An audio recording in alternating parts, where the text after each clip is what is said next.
Hi, I'm Diane Gregg, and welcome to Invisible Women, a podcast about 8 women who worked in espionage during World War II. They were from different countries, cultures, and backgrounds.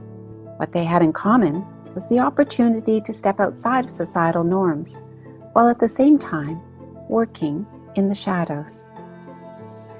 And while their contributions were incredibly important, they've been hidden. Invisible Women is an opportunity to hear their stories, to explore their roles in society, and to discover what we can learn from these stories that's relevant today. A SOE leader in France specifically requested a woman agent because it would be easier for him to maneuver around if he was with a woman. At checkpoints set up by the Germans, a woman could smile and bat her eyes and they would let them through. The women were less suspect.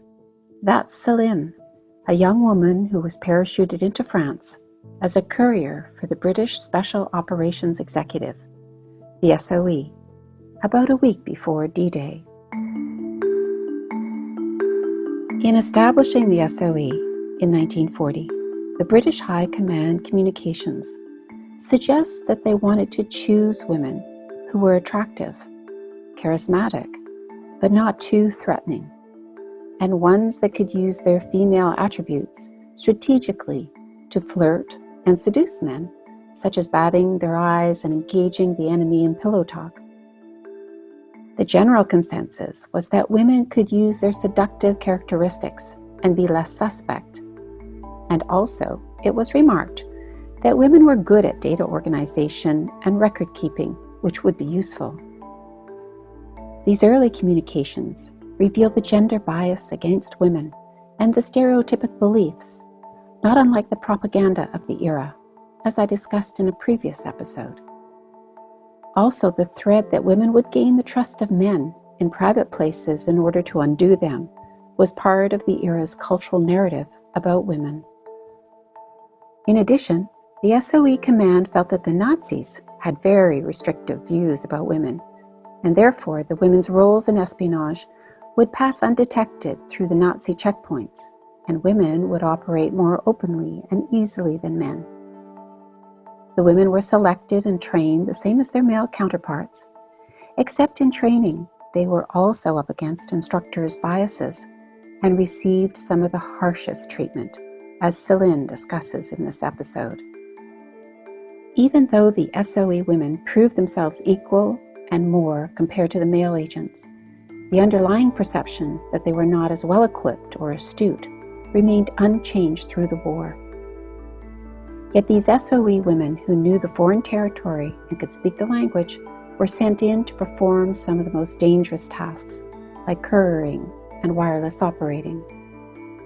As I've discussed in previous episodes of Invisible Women, the bipolar stereotype of women as the virginal nun versus the vamp has run through Western culture since the splitting of the fuller feminine archetypal continuum and characteristics thousands of years ago. The wholeness and the integrity of people's deep connection with the earth, seasons, and life purpose was reflected in an all-encompassing goddess, a living gestalt of their lives, not unlike the concept of Gaia today. However, for them it was not just a concept. Or when the Black Madonna was venerated in the 12th century. This kind of worship was the embodiment of something greater, mysterious, ethereal, deeply interconnecting and soul-making.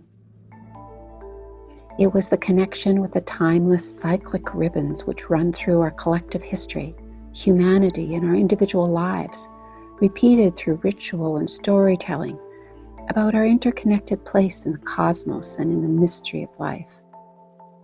This was a grounded, empowering identity for all, founded in elegance, integrity, and meaningfulness. Besides examining Western cultural history, we can also look cross-culturally for representations of cultural, sanctioned embodiment. For instance, we can witness the daily and very embodied spirituality in Lhasa, the capital city of Tibet, as the Buddhist people circumnavigate the town center, reciting prayers and twirling their prayer wheels. And in Yangon, Myanmar, at the 170-meter-high Golden Pagoda, where families, including young children, gather in the evenings and engage in various interactive rituals with many statues, including washing them, arranging flowers, lighting candles, and generally sitting in the moonlight, talking about their day at the foot of the pagoda. In many places in the world, people embody their spirituality and other aspects of their daily life. Returning to Western culture, and after the 12th century, the disconnection with nature, the cosmos, and our embodiment became further severed when the Black Plague decimated societies in the mid-1300s. Over the next centuries, an irrational fear of the body caused a fault line to be drawn between nature, the body, women, and the rational perspective of society. Western mathematical reductionism took firm root alongside the religious pathos of the day. Mankind became the controller over nature, and the feminine, mysterious, empowering principle, along with respect for the sacredness of the body and the earth, went further underground, relegated to what was called the irrational. The need for control and power by the dominating society created an even more truncated and eclipsed reality for women.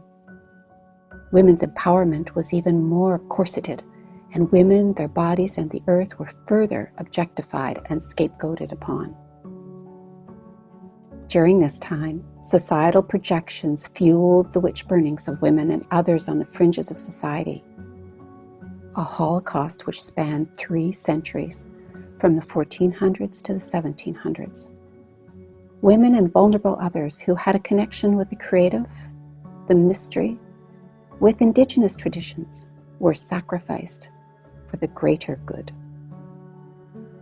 So with the success of literally burning away indigenous knowledge and feminine ways of being, women were completely cut off from their empowerment. Her story, including women's rites of passage, healing rituals, and the wealth of traditional ways which were passed from mothers to daughters over centuries, were lost. And these losses are still reflected in society today.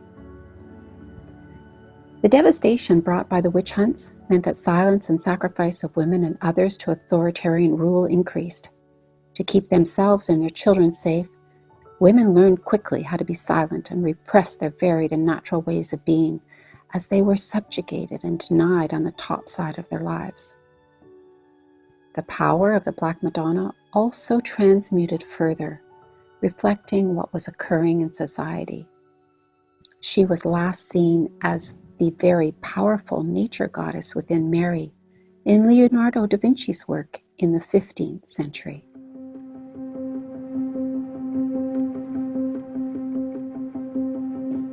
Coming back to World War II, women in the workforce was treated as an aberration, something that was only temporary.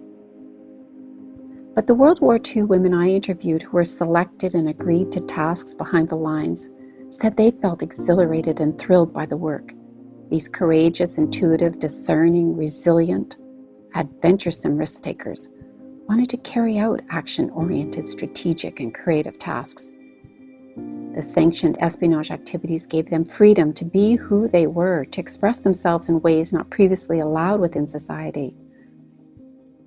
This was empowering as they began embodying capabilities they had not fully previously tapped into. They were pulling from the fuller human spectrum of characteristics and expressing these personal proclivities. Greater vitality and aliveness was felt. So during this specified time, these women were given permission to express themselves outside the usual traditional box, which invited a deep sense of freedom, even in the midst of occupied territories. They functioned from a grounded, embodied place of being congruent with a truer identity of themselves. One dominant cultural way of being, that is a linear, rational, reductionistic society like ours, like Western culture, is not enough in and of itself to solve the problems it creates. For instance, the ecological crisis. We need to honor different worldviews, ways of being, and the varied creativity within these societies and individuals. Along with projections, repression, and the fear of anything other, has been the overall subjugation of the imaginal and creative possibilities. There has actually been a war against different creative expressions due to the fear of losing power and control by the dominant culture. And of course, this repression has affected us all. Returning to the women in espionage who felt enlivened and empowered, their greater self-agency, for the most part, ended abruptly with the war. Post-war, their heroic accomplishments were not celebrated or honored, but rather they were conscripted into bipolar categories. The split of the feminine continuum and the eclipsing of their contributions through stereotypes became obvious as women agents were called spy martyrs. That is, they sacrificed themselves, or bad women, collaborators who had sex with the enemy. In addition, Allied propaganda encouraged women to return to the hearth, to the home, and political controls were put in place for them to do so. As this took place, there were also harsh reminders, regardless of what the women had accomplished, to stay in their traditional lanes. Not unlike the witch hunts, women were rounded up. This time, they were branded. As towns throughout Europe were liberated, young men who had not gone to war began strong-arming women into groups and shaving their heads in public town squares, symbolizing the decapitation of female embodiment and the empowerment that went with it. These women, resistors, agents, officers, were punished for being collaborators, even though they had been asked by the military or resistance cells or even their families to befriend the Germans for information or food or favors. But all of a sudden, their acts of bravery and sacrifice were turned. They became the whore, the vamp, because their actions were dangerous to the status quo now. The collective viewed women's aliveness, vitality, and sexual freedom as dangerous and suspect to the tapestry of the nation, to the status quo, even though much of this was a projection on the part of the establishment. I'm often asked how and why did the women interviewees remain silent about their war lives even after the Official Secrets Act was lifted, and also with their families. Although trauma may play a part in staying silent for someone, for women compared to men, it was more complicated. Some women agents were fearful of talking about their contributions, even with their husbands and families, because the shame inherent in the role constructed by European and North American societies around their contributions. The projections as a collaborator or prostitute kept them from discussing their war service. The lack of medals, validation, and celebration caused more shame, humiliation, and trauma as the years went by. Even in the interviews I conducted, while these women were in their late 70s to 90s, some still devalued their contributions.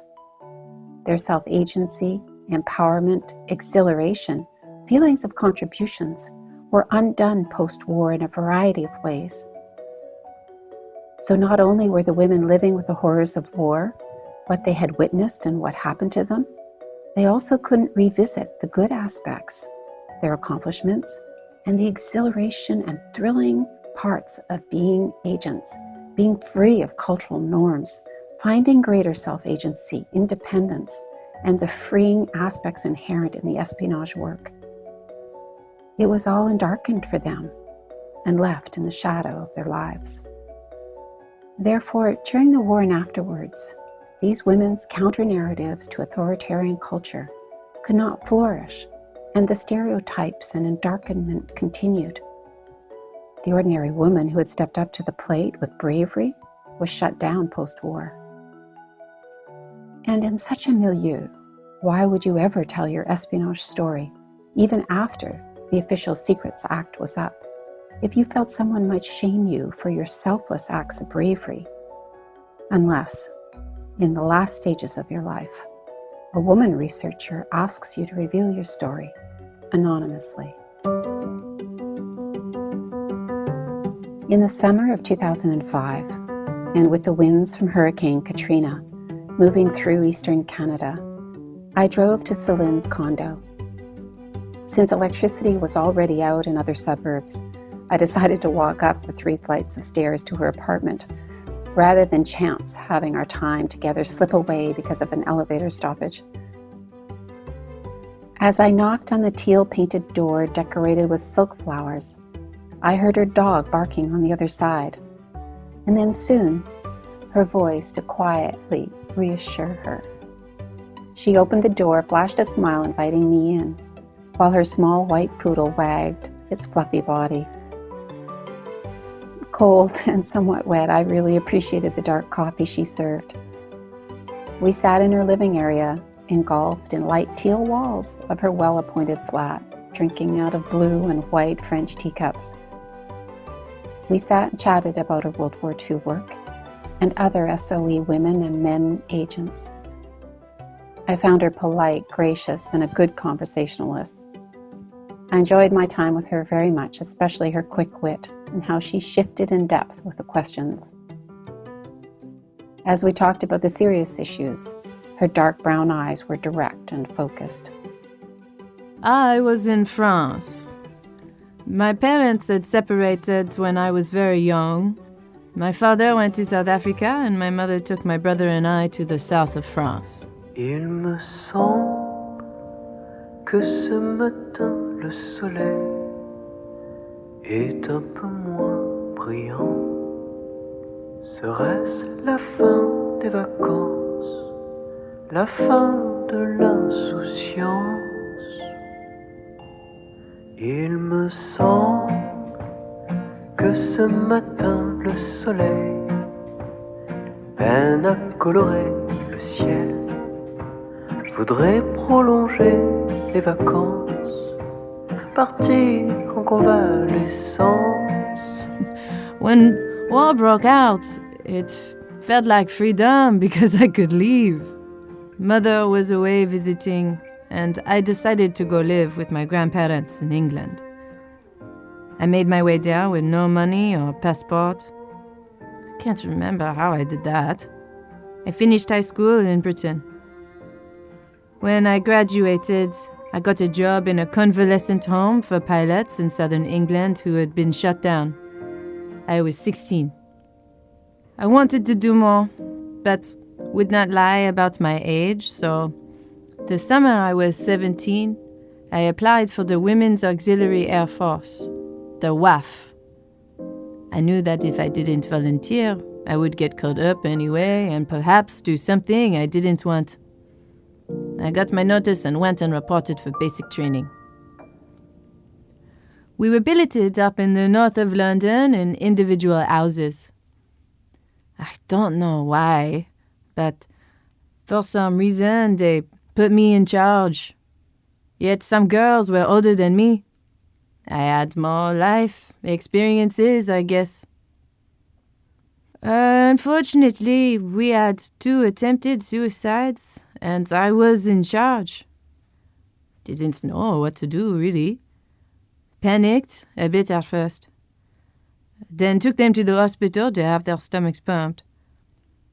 With one girl, they said, "You have to take her back." So I stayed up and walked her all night long, and she came through. But the other one didn't. The girls came from all walks of life, and many hadn't enlisted voluntarily. Basic training was tough. Some couldn't take it. Some went to the red light district in London and made more money on their feet than in the WAF. We called them the Piccadilly Commandos. I had another friend. She was a dental assistant. Very tall and slender. She got pregnant by a senior officer, a married man. We hated him. Took our side, of course. You couldn't tell she was pregnant. But one day she fainted in front of a sergeant, and then after that, she wasn't pregnant. She apparently went to the toilet, had the baby in the toilet, and strangled it. I don't know how she could have done it. There was an inquiry, but apparently, in those days, a woman is not responsible for her actions 48 hours after the delivery. This is what we were told. And when I think about this today, no blame was laid on her, but she changed, as she could not live with what she'd done. The officer was a pilot. He took them up in his plane, a fighter plane, and crashed it. Of course, he felt guilty too. How did they tell his wife afterwards? I don't know. So many lives ruined unnecessarily because of cultural restraints. There are many very sad stories of what happened to people in the war.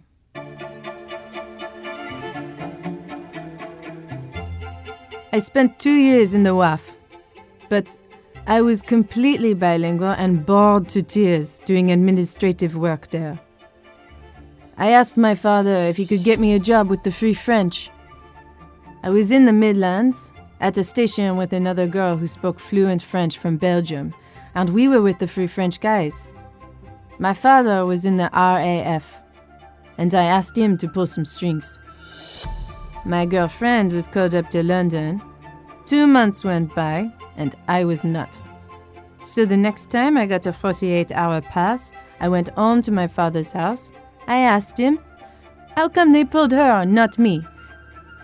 He told me maybe I wasn't qualified, maybe too young. I thought that was a funny reaction. So I said, if you don't do anything about it, I'm going to.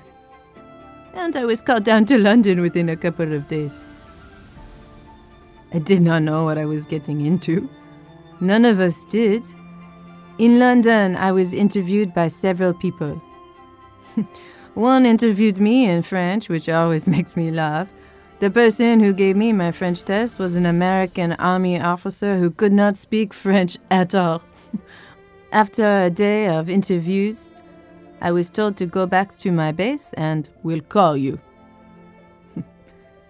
I wandered around London a bit and then met Dad at the train to return home with him. He started pumping me with questions about my day, and I had been told not to say anything to anybody. I said I went window shopping because that's what we did in those days. We didn't have any coupons or money.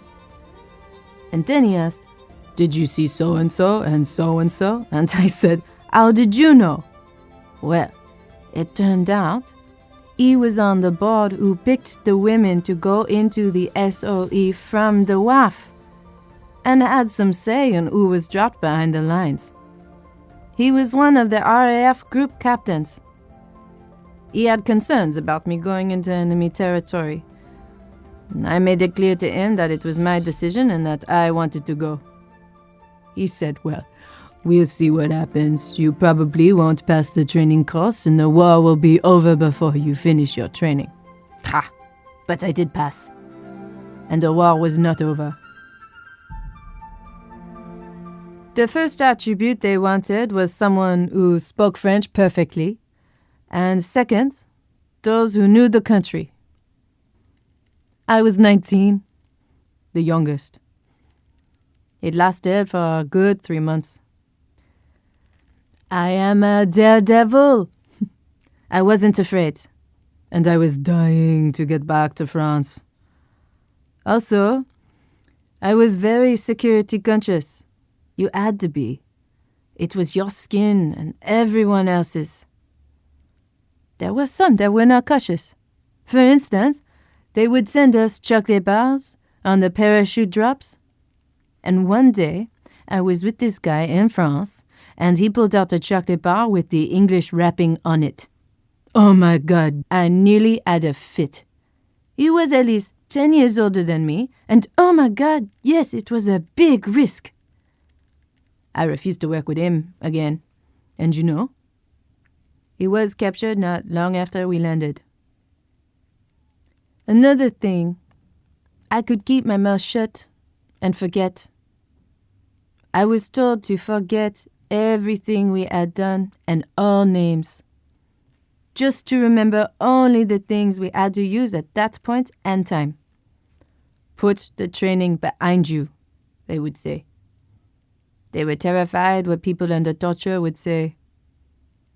I practiced forgetting. I pushed things way back in my mind.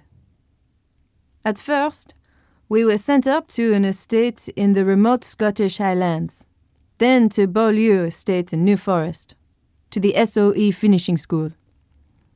We all learned personal security, how to detect when you are being followed, how to lose someone, how to endure interrogation and to hold out for 48 hours so others could get away. In Scotland, we were all trained in reading maps, how to use weapons, knives, guns of all kinds from various countries, especially German ones, which many resistance cell members had captured behind enemy lines. I liked explosives and was trained in sabotage. It was fun. We learned how to make them from household ingredients, how to place charges, to blow up a rail line or bridge, how to detonate and set timers. One day, after the final instruction, another agent and I in training took the leftover explosives and set what we thought would be a small explosion near the outside wall of a lodge where another friend slept. And then at night, set it off. The glass blew out of all of the windows in that part of the building. Since it was the war, there was no replacement glass available. The windows had to be boarded up. We were talked to about that. We were taught how to drive a steam engine, but funny, I couldn't even drive a car yet. I had terrible shooting skills. I was a two-handed shooter, and I had to buy the drink rounds because I would lose. I injured my back when we were doing the commando training, doing rope training. One of the obstacles we had to do was marked 50 points. Thought I'd do that one as I am good at trees. Climbed the tree up 50 feet, then grabbed the rope and asked the sergeant with a clipboard below, "How do I do this?" And I was holding on with my hands only, and he said, "Just come down or something." He should have said, "Use your legs," but didn't. I fell flat on my back. I felt that he willingly didn't tell me to use my legs. I woke up in the hospital knowing that he purposely didn't tell me to use my legs. It was only a little crack, but it was recorded. I was soon back in training. The SOE brought in an expert safe cracker out of prison to teach us. After learning his techniques and how to open a locked room with a hairpin, I decided that I'd like to crack the lodge's safe and look at my personal file. Another female agent and I decided one night to read our reports, and we did get into that safe. The next morning, we went to the commanding officer and told him what we had done. He wouldn't have known otherwise. He was not pleased with it. I told him that I disputed the accuracy of one of my instructor's reports. I had been frustrated with some of the instructors. Although, a few were very nice to look at. The training instructor had written something about me that was not fair. You know, some of the younger instructors who were not potential agents were difficult and jealous of the agents in training, and especially hard on the women. We were trained the same, but the treatment and the scoring was different at times, and this was reflected in my file. I loved the training. Every moment of it. I was 19 and a born tomboy. I was free and easy and away from home. I was doing what I wanted and having fun. I was thoroughly enjoying it. The head guy in charge took me to lunch one day, said, "Several people including some instructors, think we shouldn't use you, send you into France. And I looked up at him and said, why not? Well, they think you are too much of a teenager. I said, that is nonsense after the upbringing I've had in France. Left my home and my mother at 15. I've been doing things for myself for a long time. If I've been playing the fool, it's just that I've been enjoying myself.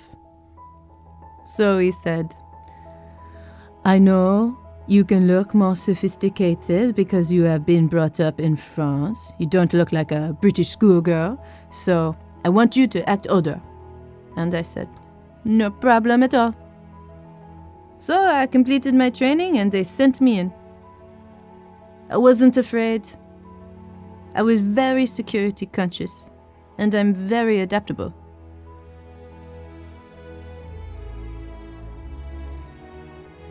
My husband and I met while we were in Scotland in SOE training. We were paired for the explosive training. He was a Canadian paratrooper, had previously trained at Camp X near Ottawa.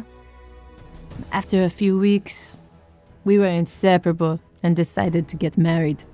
After training, but before we dropped into France. So, we did in London in 1944 with a reception at the RAF club in Piccadilly. SOE was not happy. They were upset because we had already been briefed about going into France together as a team. But now it was not allowed. Once married, they split us up because they thought the Germans could use us against one another if caught. We said goodbye, not knowing if we'd ever see each other again. My husband flew in a month before me. I knew where he was during his stint behind the lines, but he didn't know where I was. All male agents received wings for parachute training completion, but not the women agents. He wore his on his uniform. But although trained the same, I wasn't even given any because women were not supposed to be trained for frontline war duties in England. But a friend embroidered wings for me, and I wore them on my uniform. After that, I went to London, to the hostel on Weymouth Street, used by the SOE French section agents waiting for their missions. I was called up with 2 other agents, 10 days before D-Day. A SOE leader in France specifically requested a woman agent because it would be easier for him to maneuver around if he was with a woman. You know, at checkpoints set up by the Germans, a woman could smile and bat her eyes and they would let them through. The women were less suspect. We knew the risks we were taking. We knew there was infiltration of the SOE on the ground in France. A double agent in their ranks was turning SOE agents into the Gestapo almost upon their landing in France. A lot of women went in as radio operators. They didn't suspect at first, but as the war went on, the Germans knew that women were being used undercover by the Allied forces. I was waiting near the airfield to be called, waiting for a large enough moon and good weather to do the drop. I was called and picked up to go to the airfield. It was in late May. There I received my documents, changed into the clothes. We all wore the standard issue overalls on top and received our pills, one to keep you awake for 48 hours and the other to kill you straight away, cyanide. And I flushed them both down the john as soon as I could in France, because knowing me, I'd take the wrong one at the wrong time. I'd get them mixed up. Better to rely on my own wits. I was scared stiff of heights, but the SOE never knew. I tried to do as few jumps as possible in training. You know, they told us that we'd go by submarine or aircraft, and I said I wanted to go by air. There was no way I wanted to be in a sub. I flew in with 2 male agents. One of them was so obviously frightened. He was shaking and staring at the red light, waiting for it to turn green and getting more and more scared by the second. He was supposed to jump first. I told the pilot to tell him I was going first. I knew that if he didn't go, it would be harder for me to jump. We saw the flashlights of our landing party in the field directing the drop. I was the first out. The moon was full, but it seemed completely dark to me, as we were low, only 500 feet. Makes for a hard landing. The ground came up fast and I landed in a ditch. I didn't do a very good landing. Resistance members met us in the field, and we rolled up the parachutes. We buried the chutes. You couldn't take them with you in case the French women made dresses from them. The silk was very fine. I was scared, naturally, but thrilled to be back on French soil. We searched for the containers that were dropped with us. One had my haute couture clothes in it for my cover. We couldn't locate them. They had drifted too far away.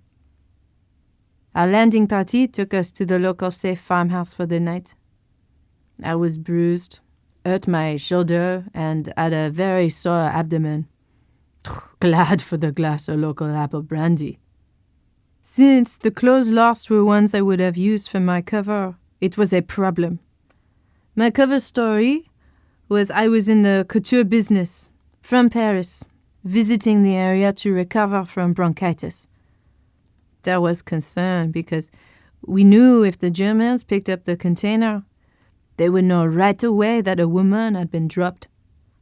Within a couple of days, we saw our containers go by on a German truck and thought, one must be my clothes, but then in a couple of weeks, I saw a French woman wearing one of my dresses.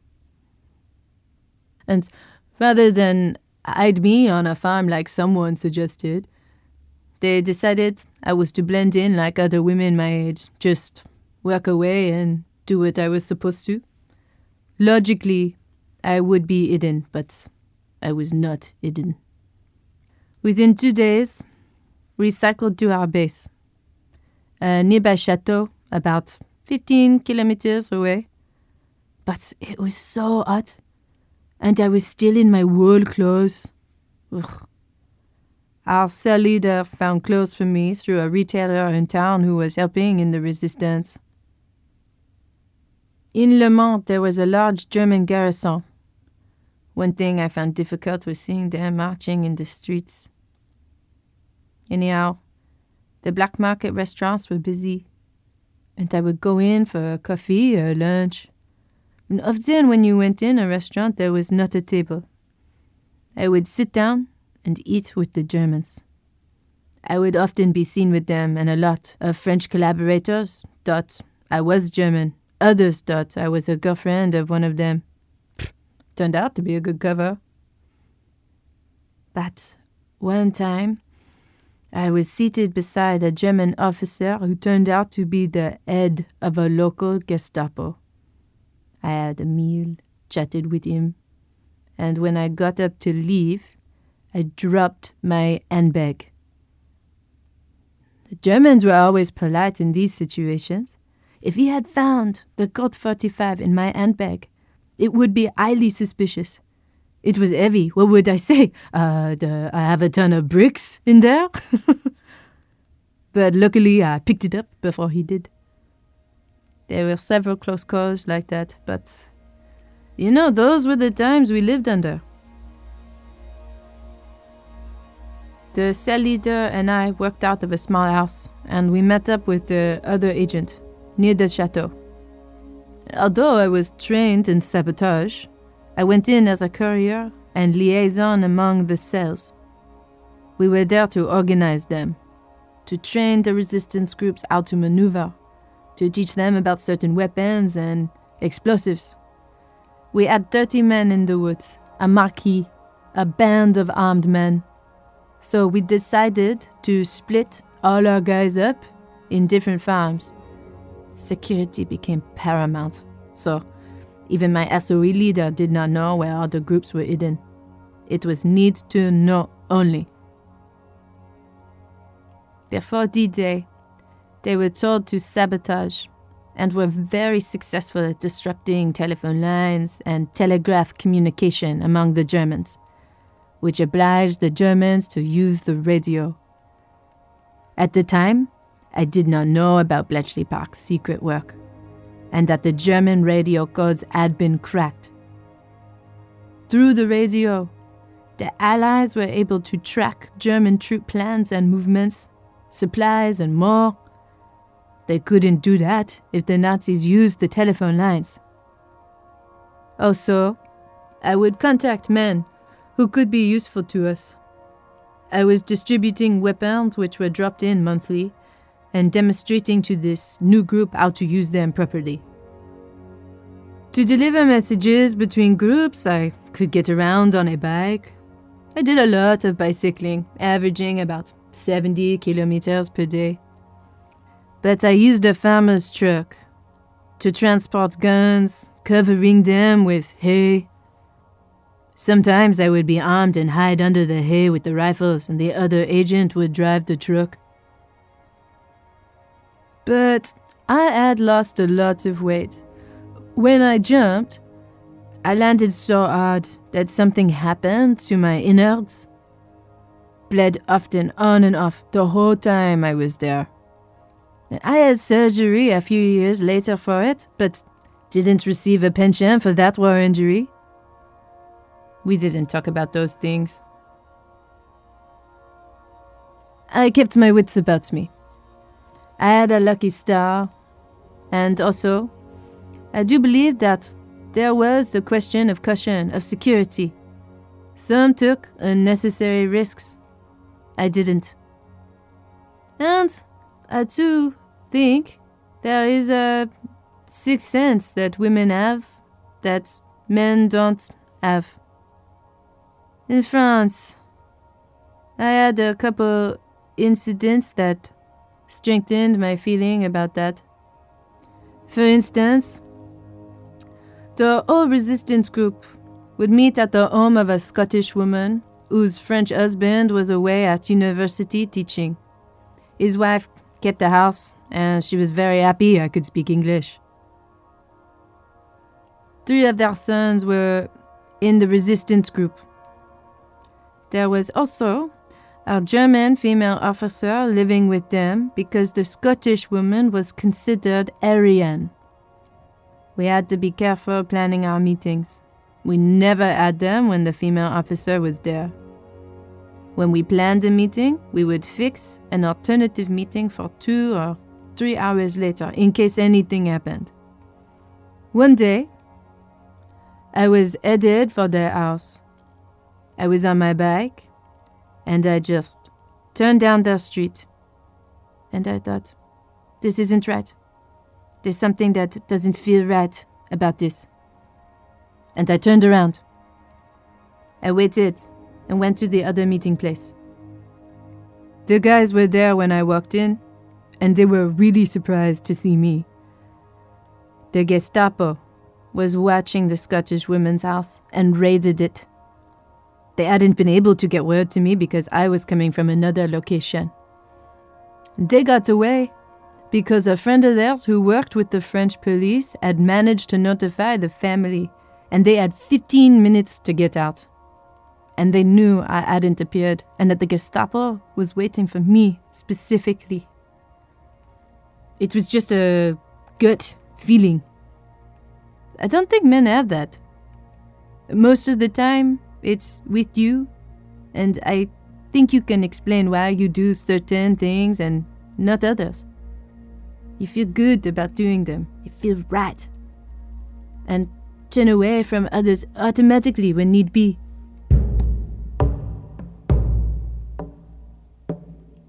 On D-Day, I awoke to the sound of explosives. Allied forces targeting the nearby rail station. The team leader left for a rendezvous at the chateau. I went out to a local cafe.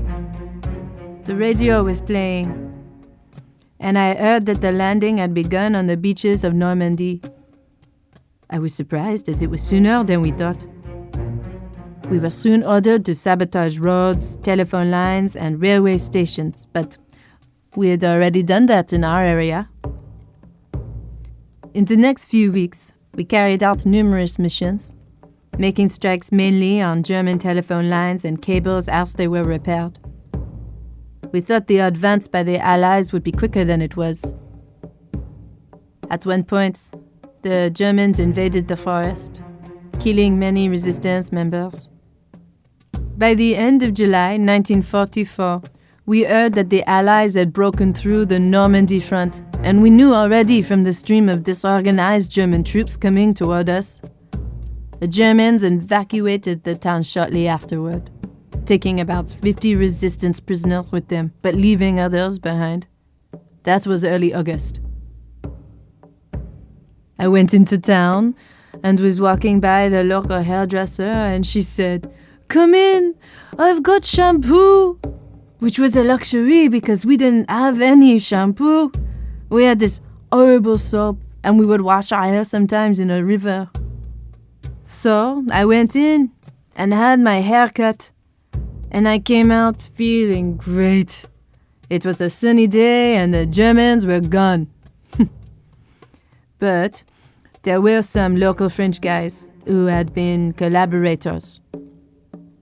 I was tall, blonde, and had this reputation of being with the German officers in restaurants. That is, I had the reputation of being a French woman who went with the Germans. And these guys come up, one on either side, tied my hands behind my back, and pulled me into a truck. They took me over to the square and were marching me toward it. They were making jokes that I had just had my hair done and they were going to shave my head, tie me to the lamppost. I saw the cafe where our guys would go, and I yelled and saw 3 or 4 heads turn. They were there, ran over, picked me up, got me out of there. It was close. We were supposed to go back to England because General de Gaulle sent out a message to our foreign agents on French soil that they were to leave and head back to our own country. But the Americans had come through, and we decided to report to one of their colonels asking if we could be of service. We knew the area very well and the positions of the Germans around, so we offered to go in for him. We did a few missions, crossing into German-held territory, getting info as to German troop movements, reporting back to the American army. The team leader and I went in as a couple who were German collaborators. It was about the 3rd week of August, and the American army were closing in on what was called the Falaise Pocket, and their division intelligence was wanting to know if the Germans were evacuating men and equipment out of the area. Our mission was to find out. We were given new false identification papers, 2 sets to identify us as either American or French. We had a car and petrol authorized by the Americans, and if we were going to an area occupied by the Germans, we would use our French papers. Problem was, there were many skirmishes. One time, we crossed into an area that had been liberated by the Americans but had been retaken by the Germans, and we didn't know. And we already had the Free French American flag flying on the car, and I had already switched to the American papers because I always carried the documents, our phony IDs and such. I wore a girdle and it had a pouch, carried the documents on my stomach. It was too late. We saw this patrol at the bridge, and all we could do was step on the gas and ride right through it. They were shooting at us. Jack got it in the shoulder, but not too deep. My jacket was in the back window, and it was riddled with holes. I wish I kept it. We ditched the car and took to the woods running. I was glad for my gun. We shot our way out as we ran. Finally, we were able to settle down to walking until we were called to a halt. As it turned out, not far along, there were German troops in the woods.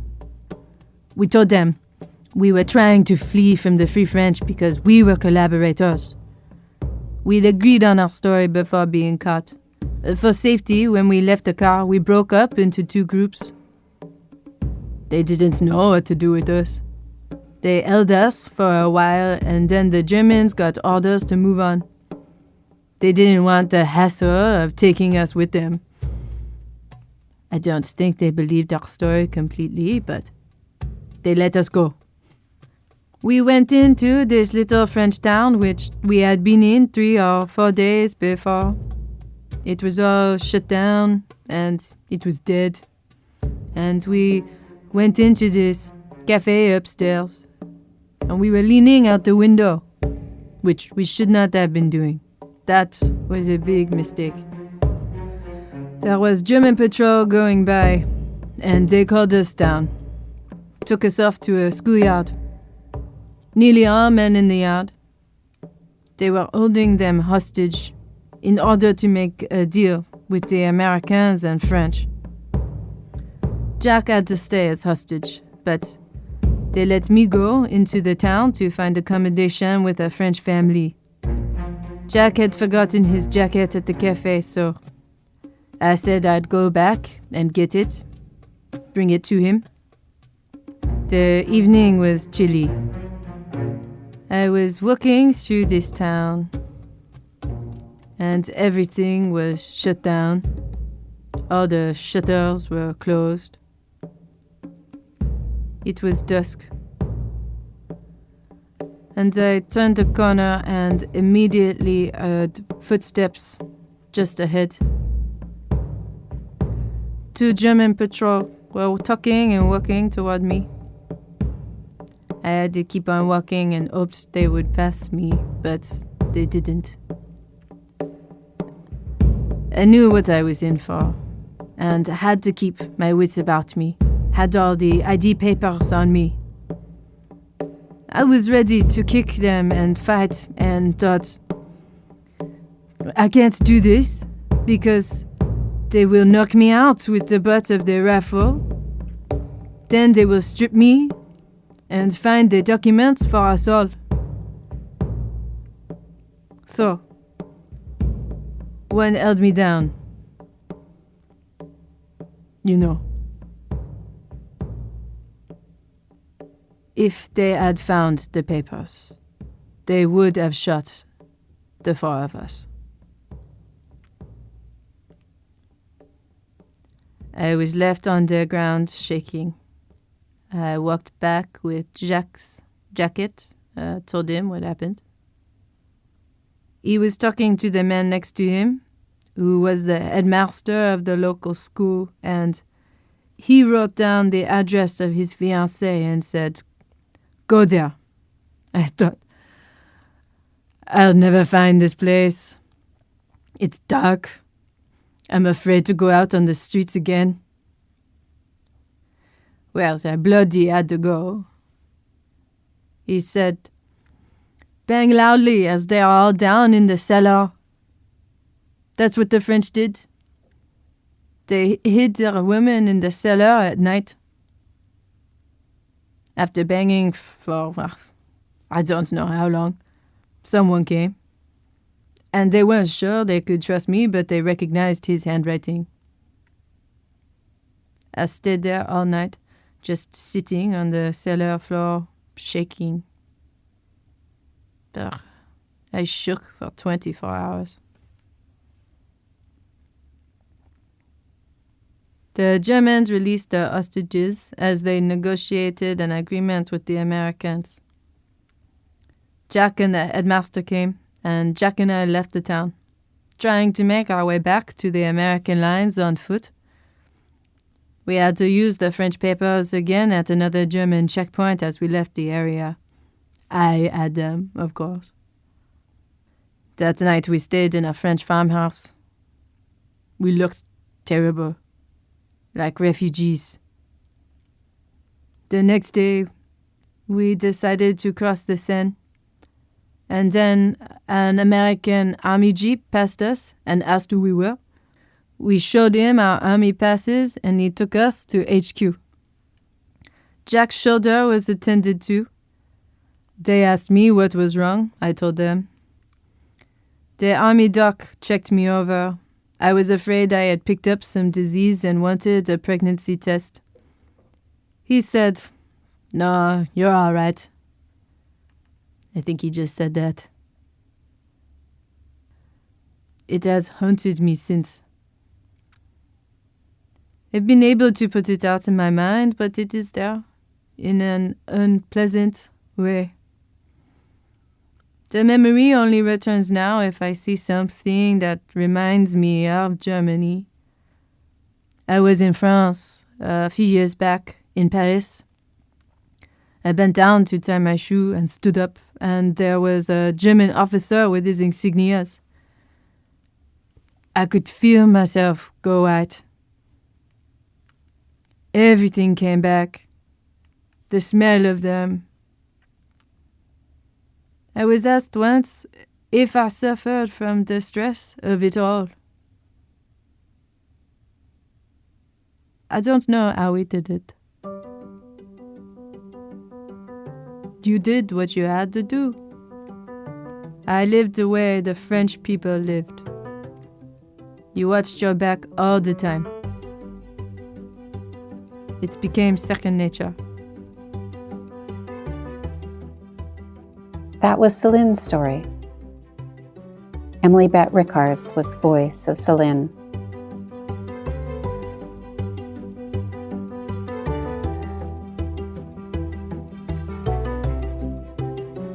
On the next episode of Invisible Women, Season 1, I'll continue to explore the feminine, but through a different cultural lens.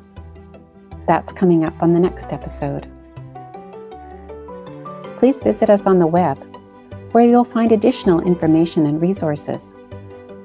And I'd also like to invite you to leave comments or ask any questions you may have, and subscribe to the newsletter. You can do that on the website at www.invisiblewomen.ca. This podcast is produced by Robert Ouimet. I'm Diane Gregg. Thanks for listening.